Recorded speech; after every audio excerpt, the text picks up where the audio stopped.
Greetings one and all to the first video in my series called B4Theatres. In this series I'm going to be reviewing books before they hit the big screen. The first of these books I'll be reviewing is called The Maze Runner by James Dashner. It's about a group of boys, teenage boys, who are put into a glade, to use the correct terminology from the book itself, and forced to survive in their own with no elderly people to look to. There's no guidance in their life aside from those who are watching them and have put them in this certain circumstance. The book is going to be updated into a film later this year, which is actually what got me interested in it to begin with, because I saw the trailer and I thought, ooh, looks a bit action-packed, that. Wonder what the book was like. So I'm not the die-hard fan who read this 3 years ago and is now coming back to look over it. I just went into it because I saw a cool trailer and this is what I thought. First things first, the book itself is going to get a lot of comparisons to a certain other teen drama that sees teenagers fighting for survival in an enclosed environment. Now, I don't know if that's entirely fair, because this is definitely different to that other certain book film series, although I do think that might be one of the main reasons that this got adapted so well. But, there are going to be comparisons here and there, but I tried to ignore those when I was looking into it, and I hope that when it comes time to either read the book or watch the film, you'll do the same. But anyway, into the review. No point there. The book begins with Thomas, the main character, emerging from a metal pod in the ground. He's scared, alone, he doesn't know what's happening in the world. All he knows is his own name. He can't remember anything before this moment. And he emerges into this glade-like area where there's 50 other boys like himself. I say 50. I can't remember the exact number off the top of my head. I want to say 50. It's a very interesting concept to have the main character be thrown into this straight away. We don't get a backstory. It leaves a lot to the imagination. It's like, you don't know what's happening yet with Thomas, and it creates that mystery straight away, which was interesting, to be fair. The problem I had was I couldn't stand Thomas as a character. I thought he was annoying. His big thing he has is because in the glade, not many of the glades are asking questions about what's happening. That's what I find. But Thomas asks a lot of questions straight away to everybody around him, and also to the reader itself. It's like it's making us question what's happening, so we're going every step of the way with him, which is a clever tactic. But Thomas just, I couldn't connect to the character. I don't know what it was with him. I liked other characters around him. It's just him. There was something about him that just didn't work for me. He just came across a little bit flat. He had the typical main character problem a lot of things do, where he seems almost perfect in a way, where he gets things straight away that others really shouldn't.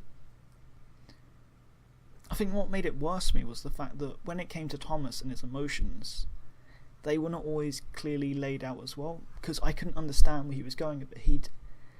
Because with another character he has, Chuck, his best friend, towards the end of the novel there's this moment where he feels that he needs to protect Chuck, but rather than show us this through his actions, and the writer feels the need to tell us he needs to save Chuck.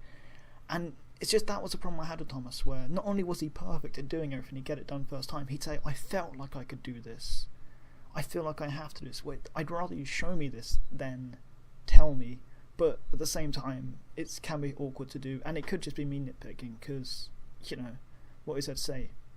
I don't like to nitpick, but it's something I do. Aside from Thomas, I didn't really have many problems with the other characters. I mean, I like most of them. My favourite, to be fair, well, I have two favourites. I really liked Minnow and Teresa, because I thought they brought a lot to the story itself. Minnow was a cool introduction. He's that character who comes in and he knows all. He doesn't give a fuck about the main guy in charge, so it's fun to see that, and he bounced well with Thomas. I actually preferred any scene that he was in, any part of the story he was in, than the ones that were just Thomas and another character, because he actually brought something that was quite different. And Teresa, when she was finally introduced, which the quick introduction of, oh look, there's a girl in the pod the next day, this is great, and then doing nothing with her. I didn't like that. They brought her in too early just to leave her to do nothing, playing Cinderella, Sleeping Beauty, whatever you want to call it, sleeping in her bed for a while, only to wake up when the plot was convenient. She could have come in a few days later. It wouldn't have changed the dramatic timing for it, or it just meant Thomas could have had a few less moments where he fought with her for a paragraph and then moved on. But when she was awake, I actually really liked her character, because she didn't care about it. Like, she batted heads with so many people, but it works so well. And the little telepathic thing she had with Thomas, actually, it was just a nice little thing to have. Their connection and their relationship was the thing that made me not want to give up on Thomas. But it was, because on his own he was a boring character, but with others he could improve. Aside from them, you also had Newt, who was a cool character, and I can't say his name, Albie or something, in charge. I really liked him. Both of them, just all the characters around Thomas seemed to bring more to the story than he did a lot of the time. He was just there to play the main character and be the moving force throughout the story. Although I did have a slight problem with Gally, because he played a character who was the token douchebag in the story. There's no other way around it. Literally the first time we see Gally, he's doing the stereotypical hatred of the main character, just so we know he's going to be the foil of the main character. I mean, luckily he leaves halfway through and he goes insane, and that's fine for me, because he didn't really bring with him while he was there. But then he's involved in the climactic end, which was kind of given away by Thomas's sudden caring for Chuck. I will keep him safe, I will do this, because the second I saw him suddenly care a lot more about his little friend, it was kind of given away that something was going to happen. But it was still really enjoyable, to be fair. And I did get attached. The ending itself was so dramatic in a way. It wasn't the best ending I've read, but it was so dramatic, especially with the Grievers, which are the enemies they come up against in it, because I found them to be quite good foils for the main character. Throughout the book, the Grievous managed to come across the threat the entire time, which is something I really was happy with, and it was something that they really needed, because otherwise the book could have really fallen flat. Because with Thomas being a bit of a letdown to me, and some of the book dragging in places where you know he's going to end up as the cool role in the group or of settlers. You can see it's that kind of thing. Oh, it's the main character. He's going to try out all the different jobs, but you know he's going to have the one badass thing that none of the new kids ever get, because he's the special new kid, because he's the main character. But it was still good. The Grievous kept you on your toes throughout it, and I did really enjoy the book as a whole. I've tried not to go into too much detail, because I don't want to make this video too long, and I'll probably have anyway. The last point I will cover is, though, that what really dragged it down for me, which is awkward because this point dragged down the first book in the series, but then with the other ones it was quite good to see it repeated, was the terminology. And I've used quite a few in the subtitle things in the videos I've gone through. It's because they made their own slang for the book, and for the first one it did get quite annoying just to see the Gladers using this, because although I understand they've been their own community and they've made their own words, after a while you do kind of get...